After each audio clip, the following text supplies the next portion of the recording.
मेरे साथियों, हिंदुस्तान के नौजवानों, मैं देख रहा हूं कि वही स्कूल है, वही पढ़ाई है।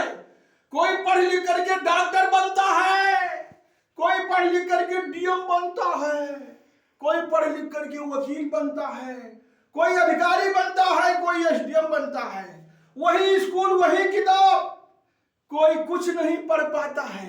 लेकिन आज के डेट में देखा जाए, हमारे भारत देश के बहन बेटियां जितनी भी हैं, 80% लड़कियां पढ़ लिख करके और हर पद पर अपनी ड्यूटी कर रही हैं, हर विभाग में अपनी ड्यूटी कर रही हैं।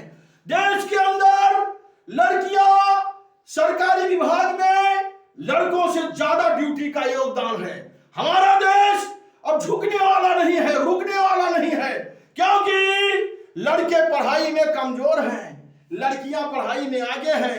हमारा देश देखा जाए, श्री महारानी लक्ष्मीबाई जी 1857 ईस्वी में प्रथम स्वतंत्रता संग्राम लड़ाई छेड़ने वाली कि तभी से लड़ाई जारी हुई।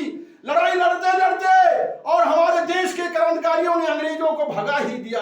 तो इस तरह से हम लोग सभी लोग एक नारी होकर के हाथ में चूड़ी पहनने के बाद और अपने झांसी को बचाने के लिए पीठ में अपने बच्चे को बांध करके और हर तरह से अंग्रेजों से लड़ाई लड़ी। ठीक उसी प्रकार से आज हमारे देश की बहन बेटियां हर विभाग में सच्ची सेवा कर रही हैं।